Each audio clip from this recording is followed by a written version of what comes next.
and these things can save your electronics and your sensitive equipment. So what is this thing? What will it protect you from? What won't it protect you from? And how does it differ from other devices that people conflate it with? And on top of all that, how do you know you're getting a good one? Let's answer all of that right now. Hey there, welcome back to the channel. Thanks for being here. So recently I had to get a surge suppressor, and these things can save your electronics and your sensitive equipment. So what is this thing? What will it protect you from? What won't it protect you from? And how does it differ from other devices that people conflate it with? And on top of all that, how do you know you're getting a good one?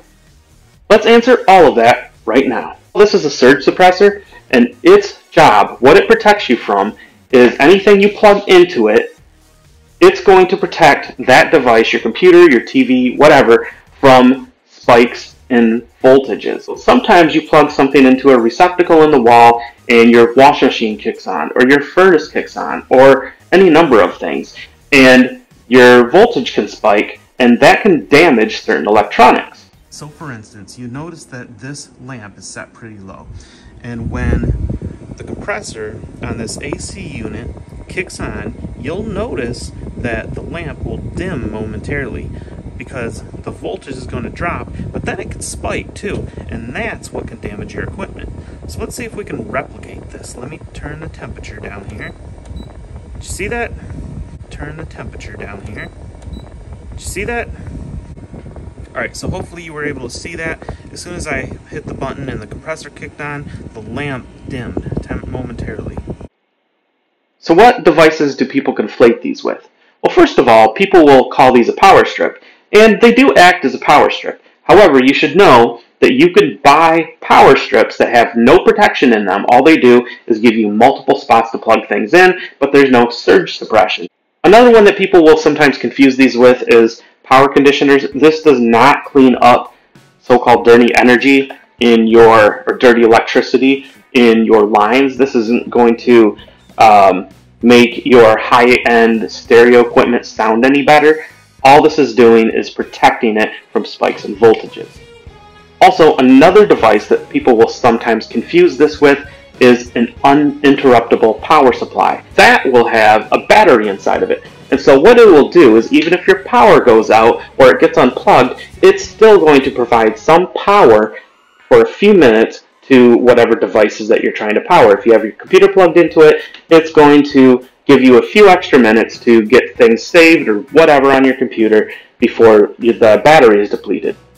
Those we call UPS for short, for uninterruptible power supplies. On a UPS, you'll want to check the user's manual or the packaging because a lot of times they'll only have so many of the spots that are being powered by the battery and the rest are just simply surge suppression, which is great, but you'll want to know that if you have a desktop computer that you want to be able to save all your files to before you turn it off if your power goes out, you'll want to have that plugged into one of your spots that is being powered by the battery, not just in the surge suppression spot.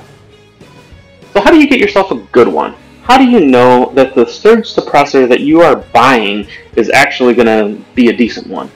Well, there's a couple metrics that you might want to look at. But the first thing I should point out is that I would agree with Linus Tech Tips. Make sure you get one that is certified by Underwriters Laboratories, or UL, a consulting company that tests electronics equipment. There are a lot of cheapo options out there that haven't been independently tested and may not actually protect anything. Sometimes if you're buying something online, you can't always trust exactly what the specs are that they are giving you. So I would get something that is UL certified. You'll see that on a lot of things if you go to the store. You'll see UL blah blah blah, and you'll see their little logo. That means that they've actually looked at and checked the device and made sure that it actually lives up to those specs that the manufacturer is claiming. So the one that you always see on the packaging is the number of joules, and you'll see 500 joules or 400 joules or 600 joules or whatever it may be. In order to explain what the joules are, I should explain how this thing actually works. You'll notice when you plug something in, there's typically 3 conductors on the end of your plug or in your wall receptacles. On the inside of here, there are typically going to be 3 little devices that actually will burn up if too much juice goes through them. Okay, so in general, the way it works, this cord comes in here and it splits off and it has 3 wires in there, right? So each of those 3 conductors are going to be attached to these things called varistors. And those varistors are rated for a certain amount of voltage because those are what are actually going to absorb that extra voltage. This particular one from Amazon Basics can absorb 600 joules before one of those will burn up. And then you will no longer have any protection on this thing. So if I have my TV and my stereo plugged into it and more than 600 joules goes through it, this thing is no longer going to be protecting my TV or stereo. So these things don't last forever. But in short, the more joules that this is rated for, the longer it's going to last. The more energy it can absorb before it actually burns out and is no good anymore. On many of these, you'll notice it'll have an LED light of some kind, and so when that light is out, you know that it's no longer working, no longer protecting your devices that you have plugged into it. This one has some green LEDs here.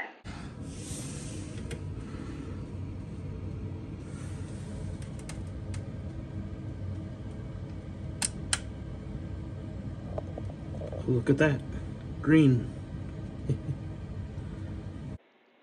When those green LEDs go out, that means that this is no longer protecting the things that are plugged into it, and I should replace it. The other important number that is sometimes harder to find is the clamping voltage. And the idea behind the clamping voltage is what is this going to keep your voltage from going over. In this particular case, the 3 lines coming in from this cord are protected in 2 different numbers. One of them is 333 and the other 2 are 400. In general, the lower the better, but 400 or lower is good. But really, for as much money as these cost, I would just opt for a decent one like this. One last thing to be aware of is that these things usually have some type of warranty. And so what they will do is they will actually replace equipment that you have plugged into it up to a certain dollar amount. So let's say you have your TV plugged into it and you have a power spike and this thing fails to protect your TV. They will actually reimburse you to replace your TV. In the case of this one, the Amazon Basics, you're covered up to $20,000. So overall, if you don't want to have to go looking through a bunch of packaging and a bunch of user's manuals to find all the numbers, this one is a pretty decent one and it's a pretty good price. I forgot to mention something here, and that is the fact that the ends on the cord came bent. Yeah, you can definitely see this one right here is bent in that way. Not good.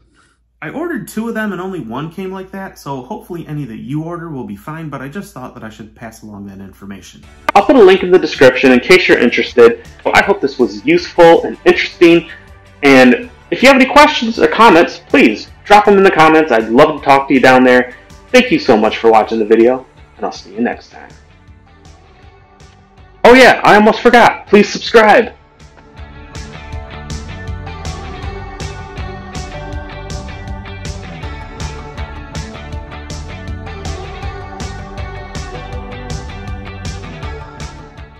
So the difference there is that the uninterruptible power supply will have a battery inside. And so even if your power goes out, that thing is still going to provide some electricity to your things until you can maybe save your work on the computer up to a certain dollar amount if this thing fails to protect it from the specific.